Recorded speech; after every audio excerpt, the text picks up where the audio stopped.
Assalamualaikum warahmatullahi wabarakatuh. Innal hamdalillah nahmaduhu wa nasta'inuhu wa nastaghfiruh wa na'udzu billahi min shururi anfusina wa min sayyiati a'malina man yahdihillahu fala mudilla lahu wa man yudlil fala hadiyalah. Ashhadu an la ilaha illallah wahdahu la syarika lah wa ashhadu anna Muhammadan 'abduhu wa rasuluh. Allahumma salli wa sallim ala nabiyyina Muhammad wa ala alihi wa sahbihi ajma'in, amma ba'd. Kita sambung semula kuliah kita berkaitan kitab Fiqh Sunnah. Kita sampai pada bab berkaitan dengan anjuran untuk menunaikan zakat pada muka surat 3 jilid kedua. Qala al-mu'allif rahimahullah, kata Syekh Syed Sabiq rahimahullah, dalil dari Al-Quran, yakni dalil dari Al-Quran berkaitan dengan anjuran untuk menunaikan zakat. Berikut ini kata Syekh Sabiq rahimahullah adalah anjuran-anjuran Al-Quran untuk mengeluarkan zakat dan sedekah. Bila disebut zakat dan sedekah, zakat merujuk kepada zakat yang wajib, manakala sedekah merujuk kepada sedekah yang sunat. Sekalipun dalam Al-Quran dan hadis kadang-kadang memaksudkan zakat itu barangkali boleh membawa maksud zakat. Kadang-kadang Al-Quran dan hadis kalau sebut sedekah boleh membawa maksud sedekah yang wajib, iaitulah zakat. Kadang-kadang juga boleh membawa maksud sedekah yang sunat, iaitulah sedekah umum, sedekah sunat, bukan zakat. Dalil pertama kata Syekh Sabiq rahimahullah, iaitulah firman Allah Subhanahu wa taala, ambillah zakat dari harta mereka guna membersihkan dan menyucikan mereka. Khudh min amwalihim sadaqah tutahhiruhum wa tuzakkihim biha. Surah Taubah ayat 103. Ayat ini tuan-tuan sekalian, ayat ni menyatakan wahai Rasul, yang ini satu perintah dari Allah kepada Nabi Muhammad sallallahu alaihi wasallam, ambillah sedekah harta yang ditentukan dari kaum muslimin berupa zakat wajib, dan sedekah harta yang tidak ditentukan berupa sedekah sunat. Kerana itu kita akan tengok di zaman Nabi sallallahu alaihi wasallam ada orang miskin yang datang ke masjid Nabi, lalu Nabi bangun berkhutbah, Nabi memberi dorongan untuk orang Islam bersedekah. Sedekah tu sedekah sunat. Sebagai contoh, kisah tentang kabilah Mudar datang kepada Nabi SAW. Mereka datang dalam keadaan mereka memakai pakaian orang miskin. Mereka pakai pakaian kain lepas tu, mereka lubangkan tengah-tengah dia serelum kepala untuk tutup aurat. Nabi tengok daripada datang ke masjid Nabi tu, Nabi nampak dari jauh bila angin tiup kain yang menutup aurat mereka. Bayangkan kain lepas tu depa tebuk tengah-tengah tu, buat lubang, kemudian masukkan kepala. Jadi kalau angin datang tiup, tersingkap aurat mereka. Nabi sedih tengok orang Mudar yang miskin. Lalu bila mereka sampai di masjid, Nabi naik di atas mimbar dan Nabi berkhutbah, memberi dorongan kepada para sahabat untuk mengeluarkan sedekah. Dan Nabi sendiri masuk setiap rumah baginda, tanya kepada para isteri baginda, apakah ada apa-apa bantuan yang boleh kita beri kepada kabilah Mudar yang datang dalam keadaan miskin, dan Nabi serahkan apa-apa yang Nabi ada untuk mereka. Dan Nabi juga memberi dorongan kepada orang ramai untuk bersedekah.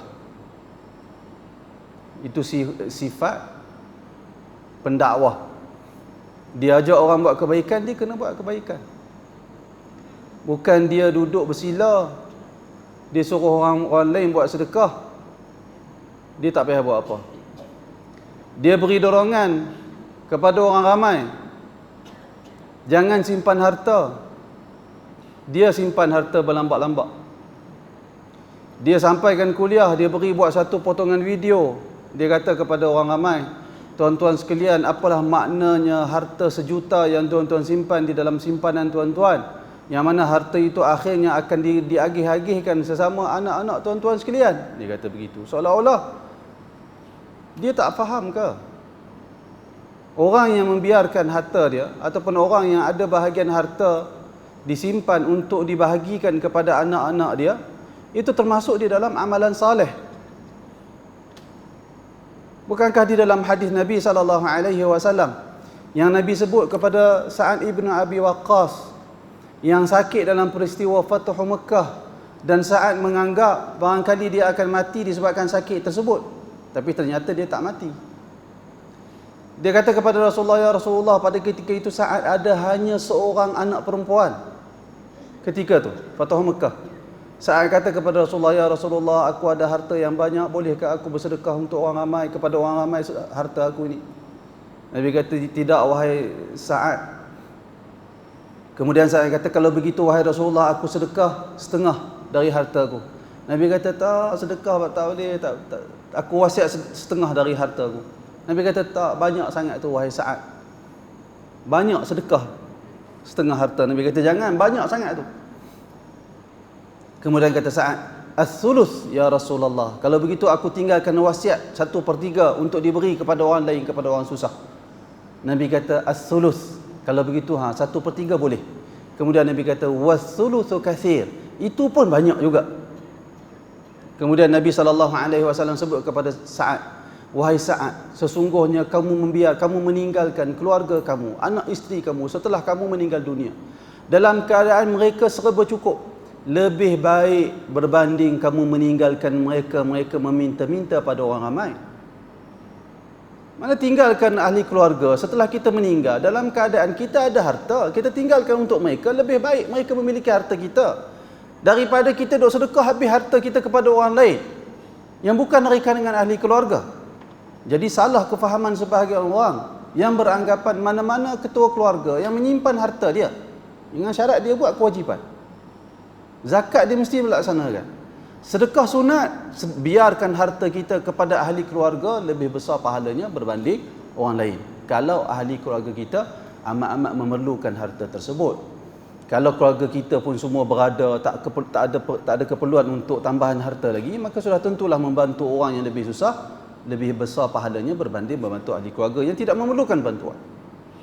Ada ustaz dia sanggup buat video untuk kempen derma di pusat pengajian dia, seumpama, sebagai contohlah, sebagai contoh. Apa guna tuan-tuan simpan harta banyak, 1 juta dalam bank, akhirnya kembali kepada anak-anak? Kita jawab, ada guna. Agama suruh simpan perkara itu, tinggalkan kepada anak-anak dan keluarga. Abu Bakar As-Siddiq radhiyallahu anhu ketika beliau wafat, beliau telah mewasiatkan 1/5 dari hartanya untuk diberikan kepada orang lain. Maknanya baki kepada siapa? Kepada ahli keluarga, difaraidkan. Tiba-tiba ada sebahagian ustaz suruh sedekah, dia tu tak sedekah. Ada masalah sikit minta duit kat orang, ada masalah sikit minta duit kat orang, atas nama dakwah. Hang wahai ustaz, mana sumbangan dakwah hang? Ini tak betul cara dia. Nabi SAW bila suruh orang bersedekah, Nabi akan bersedekah, terutamanya perkara yang terdesak ataupun bantuan yang perlu diberikan segera. Jadi Allah Subhanahu Wa Taala memerintahkan Nabi mengambil zakat dari harta orang ramai untuk membersihkan dan mensucikan. Kata Syekh Sabit lagi, tafsir ayat zakat dan sedekah membersihkan mereka dari kekikiran cinta harta yang berlebihan, kehinaan, sikap yang keras terhadap orang-orang fakir dan sengsara, serta keburukan-keburukan lain yang biasa melekat pada manusia. Itu maksud tutahhiruhum wa tuzakkihim biha, membersihkan mereka dan mensucikan mereka. Maksudnya membersihkan manusia dari sifat tamak, dari sifat kikir, dari sifat cintakan harta yang berlebih-lebihan, dari sifat kehinaan, pergantungan diri hanya semata-mata kepada harta. Itu tujuan antara hikmah di sebalik pensyariatan zakat. Bukan bermaksud bila kita keluar zakat, kadang-kadang sebahagian masyarakat kita dia diajar tapi dia tu faham tak betul. Para ustaz mengajak, habaq kata zakat ni membersihkan harta, zakat ni membersihkan harta. Sepatutnya membersihkan diri kita dari sifat tamak, dari sifat kikir dan seumpamanya. Membersihkan harta dalam arti kata membersihkan kerana setiap apa yang kita miliki itu ada hak orang lain. Itu maksud membersihkan harta. Bukan maksud kalau kita dapat harta haram, kita keluarkan zakat, maka harta haram tu menjadi halal. Bukan itu maksud dia. Orang, katalah seorang lelaki, seseorang, dia dapat duit, dia dapat harta haram sebanyak 100,000 sebagai contoh. Dia keluarkan 25% dari 100,000. Baki yang ada pada dia menjadi halal ataupun tetap haram? Maka jawapan dia tetap haram. Tetap haram. Dia tipu orang. Kalau dia dari kalangan pemimpin yang ada kuasa, dia gunakan harta untuk dapat habuan dia, dia ambil duit orang ramai tanpa hak. Kemudian bila dia dah pencen, dia rasa macam harta ni dia rasa macam bukan dari sumber yang halal, lalu dia buat masjid. Dia buat masjid. Tak jadi halal harta yang ada kepada hang. Tak jadi halal. Kekal harta itu sebagai haram kerana dia diperolehi dari jalan yang haram.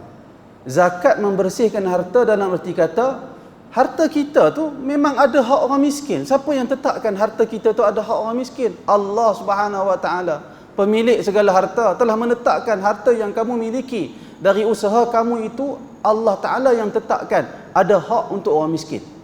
Kalau hang tak keluarkan zakat tu, tak bersih harta hang. Lalu wajib dikeluarkan kepada orang miskin untuk membersihkan harta. Itu maksud zakat membersihkan harta.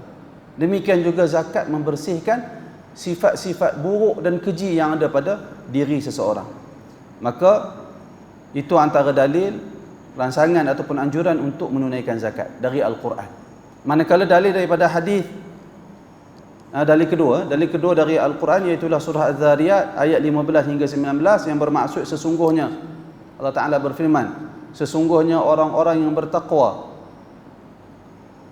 Ayatnya berbunyi, innal muttaqina fi jannatin wa uyun akhidhina ma atahum rabbuhum innahum kanu qabla dhalika muhsinin kanu qalilan minal layli ma yahja'un wa bil ashari hum yastaghfirun wa fi amwalihim haqqul lis-sa'ili wal mahrum. Yang bermaksud, sesungguhnya orang-orang yang bertakwa berada di dalam taman-taman syurga. Syurga nanti tuan-tuan tempat untuk orang-orang yang bertakwa. Maka ayat ini menyebut sebahagian dari sifat orang-orang yang bertakwa sebelum mereka memasuki syurga kelak.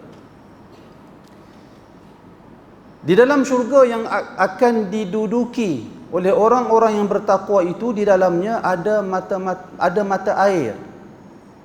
Mereka, yakni penghuni syurga yang ketika di dunia dahulu mereka di kalangan orang-orang yang bertakwa, mereka mengambil apa yang diberikan Tuhan kepada mereka. Sesungguhnya mereka sebelum itu, orang bertakwa, sifat mereka, sesungguhnya mereka penghuni syurga itu sebelum itu, yakni ketika mereka berada di dunia, adalah orang-orang yang berbuat baik. Tuan-tuan, ahli syurga di dunia kerja dia buat baik. Kerja ahli syurga, sifat ahli syurga berbuat baik. Karena tu kita kena berusaha berbuat baik. Sehingga kalau kita jumpa 10 orang kata baik kita. Macam mana tuan-tuan? Jangan sampai kita ni, kalau orang lain jumpa tanya tentang kita dekat 10 orang, 9 orang ataupun 8 orang kata, a'udzubillah minhu, aku berlindung kepada Allah dari orang tu. Jahat sangat. Bukan ahli syurga. Mustahil ahli syurga. Kerana Al-Quran kata ahli syurga itu ialah kanu qabla dhalika muhsinin, dari kalangan orang-orang yang berbuat baik. Jadi semua orang kena hiaskan diri dia dengan akhlak yang baik. Akhlak baik ini termasuklah talaqatul wajh, ceria muka, ceria bila berjumpa dengan orang. Termasuk berbuat baik, tolong orang susah. Termasuk berbuat baik, memberi nasihat yang betul kepada orang lain. Kadang-kadang sikap sebahagian kita, dia suka perkena orang. Ada orang tanya pandangan dekat dia, bukan orang biasa, hatta orang agama pun. Dia suka beri pandangan nak perkena orang tu, biar dia rasa, tengok. Biar dia rasa sekali. Itu bukan sifat orang yang baik. Tapi orang yang baik ini dia nak kebaikan dapat pada orang lain, seperti mana dia nak kebaikan itu dia perolehi juga. Itu sifat orang baik. Kemudian Yang berikutnya Al-Quran kata kanu qalilan minal laili ma yahja'un. Mereka sedikit sekali tidur pada waktu malam, dan pada akhir malam mereka memohon keampunan kepada Allah. Mereka wabil ashari hum yastaghfirun. Di akhir malam pada waktu sahur mereka beristighfar. Sebab tu saya pesan kepada tuan-tuan semua, kita katalah kita bangun awal, nak bangun tahajud katalah tak sempat, sebagai contoh. Subuh sekarang 6.16 lebih kurang, 6.16 begitu lebih kurang. Katalah kita bangun pukul 6. Sementara kita nak pergi bilik ayat tu, mulut kita istighfar, astagfirullah, astagfirullah, astagfirullah, astagfirullah. Supaya kita masukkan diri kita dalam kumpulan sifat yang Allah Ta'ala sebut dalam Al-Quran. Wabil ashari hum yastaghfirun. Pada waktu sahur mereka itu beristighfar. Maka kita astagfirullah. Maka zikir yang paling afdal, paling utama untuk diucapkan pada waktu sahur ialah memperbanyakkan istighfar. Dalam salat istighfar, banyakkan istighfar, dan lafaz istighfar itu banyak. Perbanyakkan istighfar. Lepas salat tahajud, bagi orang yang rajin buat tahajud, istighfar, astagfirullah, astagfirullah, astagfirullah, astagfirullah. Rabbi ghfirli, Rabbi ghfirli, Rabbi ghfirli, Allahumma ghfirli, Allahumma ghfirli. Lafaz. Astaghfirullahal azim alladzi la ilaha illa anta. Astaghfirullahal azim alladzi la ilaha illa huwal hayyul qayyum wa atubu ilaih. Itu lafaz istighfar dalam hadis. Jangan ada orang rasa macam lafaz tu bukan lafaz hadis. Lafaz hadis, lafaz hadis sahih. Jangan rasa istighfar tu astagfirullah, astagfirullah sahaja. Itu lafaz hadis juga. Astaghfirullahal azim alladzi la ilaha illa huwal hayyul qayyum wa atubu ilaih juga lafaz hadis sahih. Istighfar dari lafaz yang sahih. Ada lagi lafaz-lafaz yang lain. Sayyidul istighfar, Allahumma anta rabbi la ilaha illa anta khalaqtani wa ana 'abduka wa ana 'ala ahdika wa wa'dika mastata'tu, sehingga ke akhirnya baca pada waktu sahur, supaya kita termasuk dari kalangan orang yang Allah Ta'ala sebut wabil ashari hum yastaghfirun. Kemudian Allah Subhanahu wa Ta'ala menyebut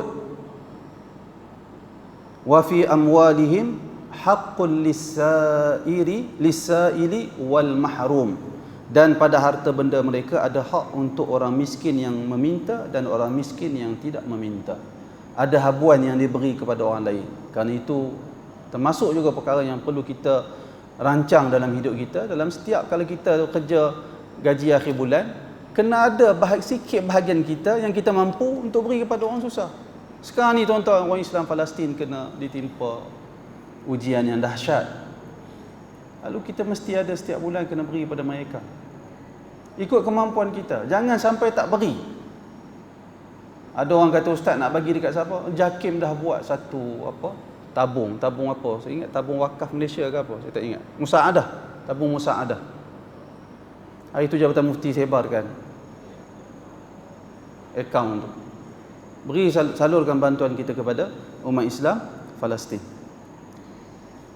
Jadi syahid ayat ni saya sabit letak di dalam bab zakat, iaitu dorongan menceritakan bagaimana ayat Al-Quran Allah Subhanahu wa Ta'ala menceritakan salah satu sifat ahli syurga nanti, iaitu dalam bahagian harta mereka wa fi amwalihim haqqul lis-sa'ili wal mahrum.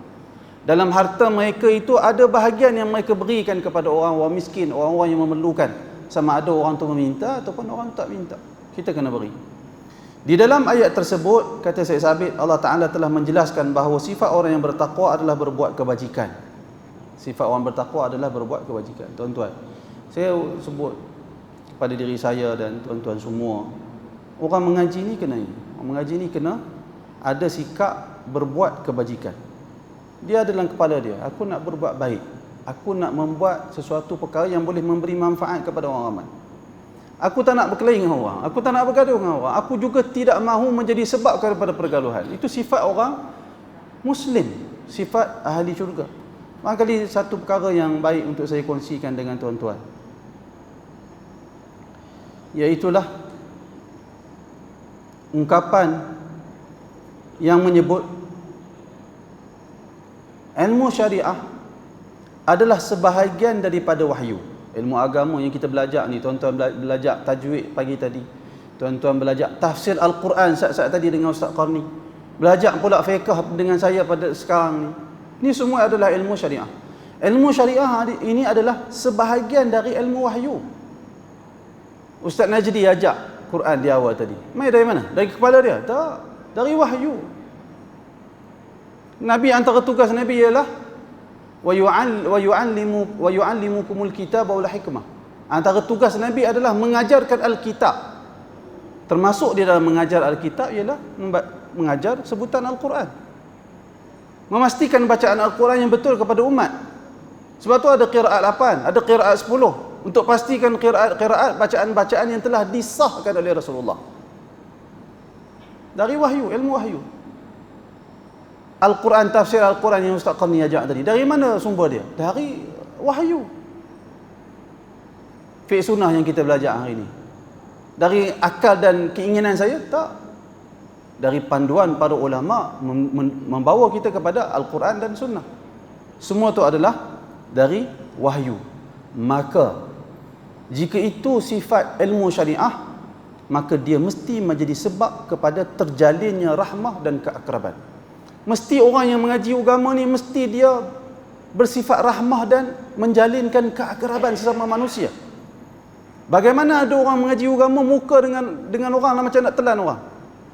Macam saya beritahu kepada tuan-tuan, ada sebahagian orang mengaji sunnah tiba-tiba muka jadi cengeng. Sebab apa? Hanya nak suruh rapatkan sah, rapat macam nak makan kita. Ada orang mengaji agama tak ada niat baik dengan orang. Ada dia jumpa siapa saja semua buruk sangka dia dekat orang tersebut. Dia tak sedar buruk sangka.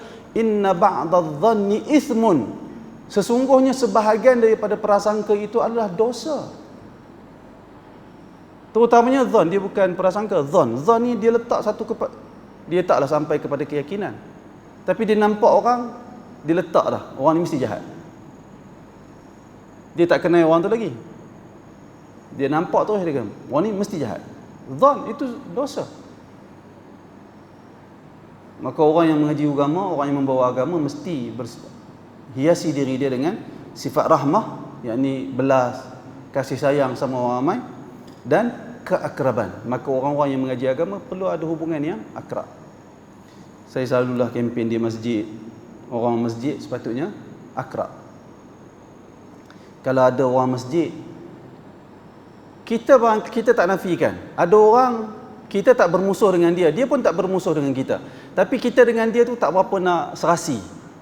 Kita duduk dengan dia dunia dia lain. Dia tak sama dengan kita dunia dia. Barangkali dia kecenderungan dan minat dia bab lain, kita pun bab lain. Jadi kalau duduk bersama pun tak reti nak bersembang.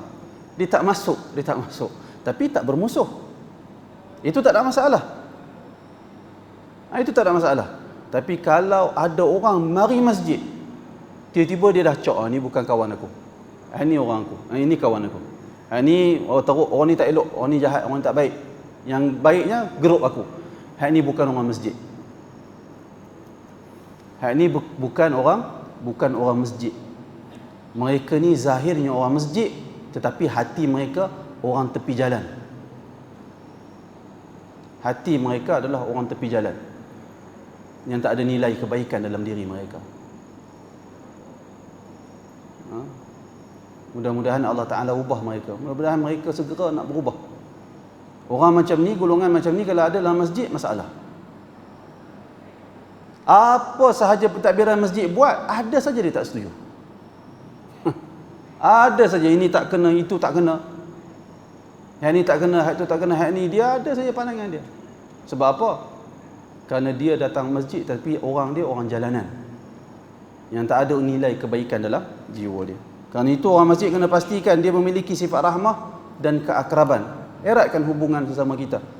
Kalau semua orang masjid ada hubungan yang akrab sesama mereka, maka sudah tentu orang yang tak datang masjid, dia akan rasa ketinggalan. Dia tak duduk dalam grup yang saling akrab sesama mereka, saling tolong menolong, saling berbaik sangka sesama mereka. Orang yang tak datang ke masjid, dia akan rasa ketinggalan. Tapi kalau orang ramai, orang yang jarang main masjid, main masjid, tengok tu dia orang masjid duk berkelahi, mengalahkan mak rempit berkelahi. Orang pun tak mahu main masjid. Oleh kerana itu setiap orang yang hadir ke masjid kena perbaiki akhlak kita. Kenapa orang mengaji agama perlu ada sifat rahmat dan keakraban? Kerana wahyu adalah sebab kepada rahmat dan keakraban. Wa ma arsalnaka illa rahmatan lil alamin. Allah Taala sebut, tidaklah kami mengutuskan engkau wahai Muhammad melainkan untuk mendatangkan rahmat kepada sekalian alam. Bagaimana orang yang mengaji sunnah Nabi tidak memiliki sifat rahmat? Menunjukkan bukan sunnah yang dia mengaji, bukan sunnah yang dia fahami, tetapi berlawanan dengan sunnah Nabi sallallahu alaihi wasallam. Jika ilmu syariat yang dipelajari itu menjadi punca azab dan perpecahan, ini menunjukkan ada sesuatu selain wahyu yang mempengaruhinya. Dia mengaji ilmu agama tetapi ada suatu sebab lain yang menguasai, yang mendominasi diri dia sehingga ilmu wahyu itu tenggelam, lalu dia bersikap dengan sikap yang niat asal yang menguasai diri dia. Oleh kerana itu kita semua kena perbaiki diri kita, menghiaskan diri kita dengan sifat rahmat dan keakraban sesama kita. Dalil ketiga, Syekh Sabiq rahimahullah kata, Allah Subhanahu wa taala berfirman, yang bermaksud dan orang-orang yang beriman, lelaki dan perempuan, sebahagian mereka menjadi penolong bagi sebahagian yang lain. Cuba tengok, orang beriman, sebahagian mereka menolong sebahagian yang lain. Dalam ayat asal Allah Ta'ala berfirman, wal mu'minuna wal mu'minat ba'duhum awliya'u ba'd. Orang beriman lelaki dan orang beriman perempuan, sebahagian mereka wali kepada sebahagian yang lain, penyokong, pembantu, sayang sesama mereka, menguatkan sesama mereka, setia sesama mereka. Itu sifat orang yang beriman, lelaki dan perempuan. Sentiasa menjauhkan keburukan dari diri dia dan dari diri orang lain. Itu sifat orang yang beriman. Sebahagian mereka menjadi penolong bagi sebahagian yang lain. Mereka menyuruh berbuat yang ma'ruf dan mencegah dari yang mungkar. Ini paling susah sekarang. Al-amru bil ma'ruf wan nahyu 'anil munkar antara perkara yang paling susah hari ini. Jangankan tuan-tuan, saya secara peribadi sendiri pun rasa macam susah sangat-sangat. Hampir-hampir kita ni tak buat langsung al-amru bil ma'ruf wan nahyu 'anil munkar. Terutamanya sesama kawan-kawan kita. Hampir-hampir tak buat langsung. Buat juga tapi terlampau sedikit. Bagaimana kita nak al-amru bil ma'ruf wan nahyu 'anil munkar? Barangkali wallahu alam, pandangan peribadi saya, barangkali al-amru bil ma'ruf wan nahyu 'anil munkar ni tak jadi disebabkan kita gambarkan cegah kemungkaran tu mesti dengan marah. Barangkali kot. Sedangkan al-amru bil ma'ruf wan nahyu 'anil munkar tidak semestinya dengan marah, dengan suasana yang marah lah. Bukan semestinya begitu. Ajak orang buat baik dengan cara yang lunak, dengan cara memujuk, dengan cara berhikmah. Itu termasuk di dalam al-amru bil ma'ruf wan nahyu 'anil munkar. Cegah kemungkaran juga termasuk dalam perkara kita nasihat dia.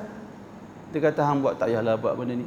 Itu termasuk di dalam an-nahyu 'anil munkar. Jadi perlu kefahaman yang sebaik mungkin untuk kita dapat melaksanakan al-amru bil ma'ruf wan nahyu 'anil munkar, di mana tidak semestinya perkara mengajak orang melakukan kebaikan, mencegah dari kemungkaran, bukan semestinya dalam suasana yang keras, bukan semestinya begitu. Kalau orang tu boleh diajak dengan cara baik, maka buat secara baik. Kalau orang itu boleh dicegah kemungkaran yang dia nak lakukan dengan cara yang baik, maka tak perlu kepada kekerasan, tak perlu kepada suasana tegang, tak perlu. Kemudian melaksanakan salat. Orang yang beriman itu melaksanakan salat, menunaikan zakat dengan anjuran supaya mengeluarkan zakat, perintah supaya mengeluarkan zakat, dan taat kepada Allah dan Rasulnya. Mereka akan diberi rahmat oleh Allah Subhanahu wa taala. Tafsir ayat ini, golongan yang diberkati oleh Allah dan diliputi rahmatnya adalah golongan yang beriman kepada Allah, saling membantu dan mencintai antara mereka. Orang yang dapat bantuan dari Allah, orang yang dikasihi oleh Allah ialah golongan yang saling membantu dan saling mencintai sesama mereka. Termasuk di dalam ajaran Nabi ialah ajaran dan anjuran serta dorongan supaya kita ni saling sayang menyayangi. Bukankah Nabi SAW bersabda kepada para sahabat, ala adullukum ala syai'in idza fa'altumuh tahabbabtum. Mahukah kamu semua aku beritahu satu perkara yang kamu semua bila buat, kamu saling sayang menyayangi sama kamu. Nabi sebut, maknanya Nabi ajak sahabat ni supaya saling sayang menyayangi sama mereka. Maka sebab tu saya kempen supaya kita sama kita ni saling sayang menyayangi atas dasar iman. Kemudian Nabi kata apa? Afshus salamu bainakum. Sebarkan salam sesama kita. Maka sebarkan salam, tuan-tuan. Sebarkan salam, bagi salam yang elok. Jangan bagi salam. Assalamualaikum. Assalamualaikum. Cuba tengok perhatian elok kita bagi salam macam mana. Assalamualaikum. Assalamualaikum. Apa tu? Assalamualaikum. Assalamualaikum. Assalamualaikum. Saya pun tak tahu lah. Cuba sebut elok. Assalamualaikum. Assalamualaikum maksudnya apa? Maksud Assalamualaikum? Orang kita sebut keselamatan ke atas kamu. Betul dah tu, tapi bila terjemah macam tu dia tak ada feeling. Assalamualaikum tu maksudnya kita minta, kita doa supaya Allah Ta'ala kurniakan keselamatan dan kesejahteraan kepada orang tu. Keselamatan dan kesejahteraan maksudnya orang tu selamat dari jatuh, selamat dari aksiden, selamat dari perkara-perkara yang menyakiti diri dia, selamat dari perkara-perkara yang dia tak suka, selamat dari ajaran-ajaran sesat, selamat dari diselewengkan. Selamat terlampau luas. Mari kita minta kepada orang tu Assalamualaikum. Atau Assalamualaikum boleh juga membawa maksud assalam merujuk kepada salah satu sifat Allah Subhanahu Wa Taala. Maknanya Assalamualaikum kita minta Allah yang assalam sifatnya memerhati dan menjaga, memelihara orang yang kita sebutkan salam kepada dia. Itu lafaz salam. Jadi sebut secara elok Assalamualaikum. Janganlah ni pula jumpa kawan Assalamualaikum. Janganlah begitu, bukan begitu maksud saya. Maksudnya Assalamualaikum. Bagi yang penting sebut tu dengan betul dan kita hadirkan makna Assalamualaikum. Masuk dalam rumah kita. Assalamualaikum kepada ahli keluarga kita. Seorang isteri yang masuk ke dalam rumah beri salam Assalamualaikum, dia minta keselamatan dan kesejahteraan kepada semua penghuni rumah dia. Seorang suami masuk dalam rumah Assalamualaikum, dia minta keselamatan dan kesejahteraan kepada semua penghuni rumah dia, isteri dan anak-anak dia. Lalu isteri dengar suami bagi salam Waalaikumsalam, isteri juga minta keselamatan dan kesejahteraan kepada suami dia. Begitu salam. Sebab tu salam yang kita sampaikan mesti salam yang menatijahkan mahabbah, rasa sayang sesama kita. Kena fahamlah. Tapi dah bagi salam Assalamualaikum, Assalamualaikum, Assalamualaikum, jadi macam tu ya. Tak jadi apa salam kita buat.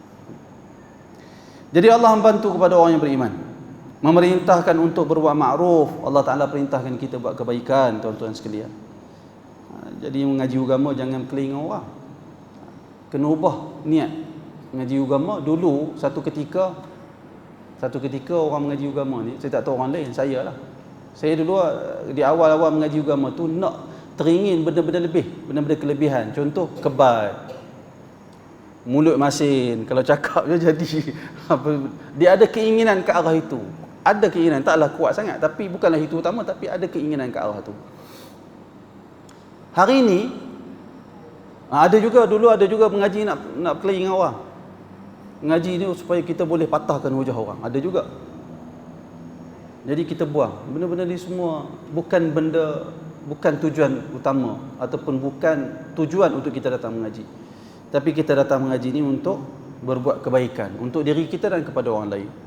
Demikian juga mencegah dari yang mungkar, menjalin hubungan dengan Allah melalui salat. Orang beriman kena jalinkan hubungan dengan Allah. Jangan duk kadut dengan manusia langsung hubungan dengan Allah tak ada. Bila sebut tentang hubungan dengan Allah, mana zikir kita, mana ikhlas kita, mana khusyuk di dalam salat kita. Kalau salat hanya fikirkan bila nak habis, masalah. Ada orang masjid mai kat saya duk mengadu, ustaz imam ni baca lama. Allah tuan-tuan, imam masjid di Malaysia kalau di Perlis ni lama mana dia semayang? Ada semayang zuhur setengah jam, boleh habaq masjid mana? Tak ada, tak ada. Ada sebahagian orang tu imam sembahyang baca surah sajadah pagi Jumaat, rakaat pertama baca surah sajadah, rakaat kedua baca surah Al-Insan. Kadut imam ni panjang-panjang.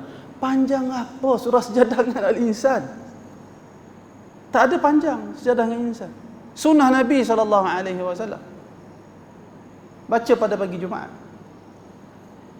Jangan banyak komplain. Usaha nak khusyuk. Dan imam perlulah beri perhatian. Imam jangan menyusup memberat-beratkan makmum pula.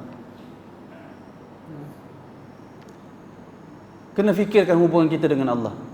Dan menjalin hubungan di antara sesama manusia melalui zakat. Demikian juga hubungan kita dengan sesama makhluk. Dalil keempat, Allah Subhanahu wa taala berfirman, iaitu orang-orang yang jika kami berikan kedudukan di bumi, mereka melaksanakan salat, menunaikan zakat, ada perintah untuk menunaikan zakat, menyuruh berbuat ma'ruf dan mencegah dari yang mungkar, dan kepada Allah lah kembali segala urusan. Dalam ayat tersebut kata Syekh Sabiq rahimahullah, Allah menjadikan penunaian zakat, orang Islam keluarkan zakat, sebagai bahagian dari tujuan kaum muslimin agar diberi kedudukan di muka bumi. Orang Islam nak pegang dunia, perlu keluarkan zakat, memberi hak kepada orang yang berhak, terutamanya orang miskin.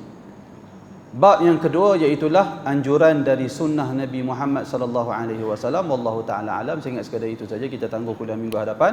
Barangkali ada soalan nak tanya. Ya. Ya, ya.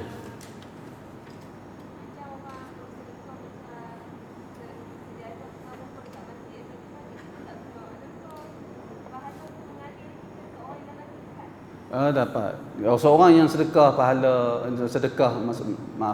sedekah sejadah di masjid.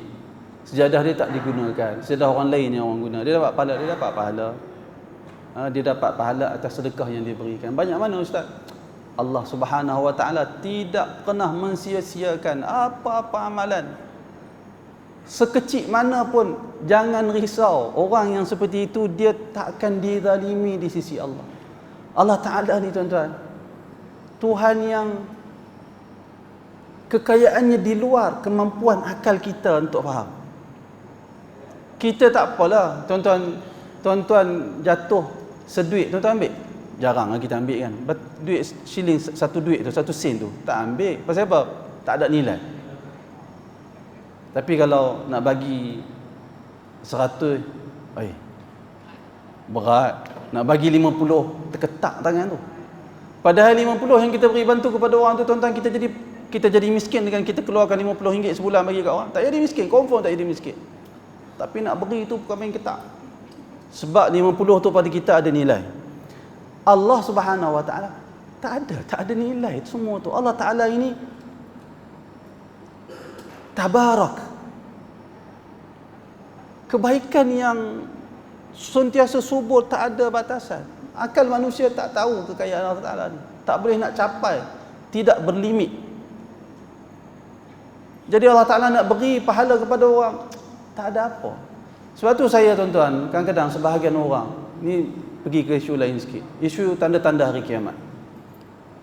Sebahagian orang pada hari ini kalut nak tafsir inilah apa maksud pokok bercakap, apa maksud batu bercakap, apa maksud itu, apa maksud ini. Ya Allah, itu akal kita, ilmu yang ada pada kita. Allah alim, Allah maha mengetahui. Ilmu Allah Ta'ala sebut kepada kita, wa ma utitum minal ilmi illa qalila. Tidak aku berikan ilmu kepada kamu semua, melainkan sedikit sangat. Bagaimana kita nak hukum ilmu Allah yang begitu luas dengan ilmu kita yang sedikit? Allah suruh Nabi bagi tahu, akhir zaman batu dan pokok akan bagi tahu kepada orang Islam untuk membunuh Yahudi. Terima, sudah. Tak payah duk rasa pandai untuk yang dimaksudkan ni begini kot. Itu akal kita sahaja. Apakah kita melimitkan ilmu Allah mesti seperti akal kita, mesti sama dengan akal kita? Ni sedar diri. Kita ni hamba yang ilmu terlampau sedikit dikurniakan oleh Allah. Roh kita apa kita tak tahu macam mana. Diri kita tu bila nak masuk badan, bila nak keluar, kita tak tahu diri kita sendiri. Ni sedap diri. Dari nak detailkan apa yang Allah Taala sebut tentang perkara-perkara gaib. Kalau nak tahu sangat, pastikan jangan mati sampai berlaku peristiwa tu. Tahu macam mana jadi. Wallahu a'lam. Jadi jangan risau. Ya.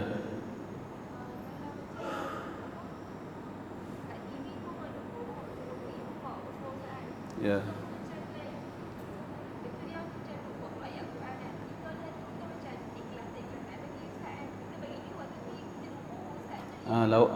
Kita ada orang kempen buat sumbangan, infak apa semua. Waktu nak bagi tu kita duk taraddud, orang Arab kata, nak bagi ke tidak, nak bagi ke tidak. Kita pun bagi, tapi hati kita duk rasa macam silap bagi, tak bagi tadi tak apa. Sebagai contoh. Itu peranan perlu ada mujahadah lawan. Lawan, selesai dah, aku dah beri. Ya Allah, tolong ikhlaskan hati aku, dah selesai. Minta kepada Allah supaya bantu kita jadi orang yang baik. Bantu kita supaya jadikan kita, kurniakan, anugerahkan kepada kita keikhlasan dalam melakukan amalan. Jangan layan benda-benda macam tu. Kalau layan, kita yang gagal mengurus emosi. Kita tak akan tenang. Tak dapat balik dah. Takkan nak pergi minta balik ke orang tu. Kita yang rugi. Kita tak bijak dalam mengurus emosi, pemikiran. Tak bijak. Sepatutnya dah selesai. Insya-Allah. Ya Allah, kurniakan keikhlasan. Ya Allah, janganlah engkau tolak amalan kebaikan yang aku lakukan disebabkan ada kelemahan yang datang dalam diri aku. Minta kepada Allah Taala. Begitu. Wallahu a'lam. Ya. Kalau kita keluarkan zakat,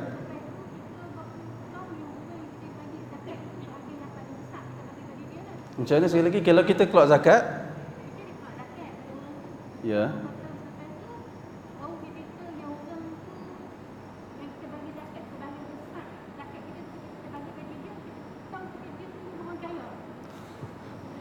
Macam mana? Waktu kita soalan kita bagi zakat kepada seorang tu, berapa tahun lepas tu baru kita tahu rupa-rupanya orang tu kaya, bukan orang miskin kan? Apakah zakat yang kita tunaikan tu terlaksana? Maka jawapan dia terlaksana. Dengan syarat ketika kita beri zakat kepada orang tu, kita berkeyakinan dia miskin, tapi dia pandai kecoh. Dia kecoh lah. Dia zahirkan kemiskinan tapi dia kaya. Kita nampak dia miskin, kita beri, kita melaksanakan zakat kita. Dah selesai tanggungjawab kita. Wallahu a'lam. Macam mana kita nak set? Takkan nak pergi rumah ni tengok orang miskin ni hang kaya sungguh ni, tak tipu lah. Takkan nak buat macam tu. Tak boleh tu. Kita hukum berdasarkan apa yang zahir. Hukum apa yang zahir. Wallahu a'lam. Saya ingat sekadar itu sahaja. Saya ni duk rasa berat ni. Berat apa? Berat kesian kata tuan-tuan. Ni masuk pukul 11, 3 kuliah kena tunggu. Jadi itu kita ingat kuliah tu ni ringkas dah lah. Mudah-mudahan ada manfaat untuk kita semua. Aqulu qawli hadza wa astaghfirullahal azim li wa lakum. Assalamualaikum warahmatullahi wabarakatuh.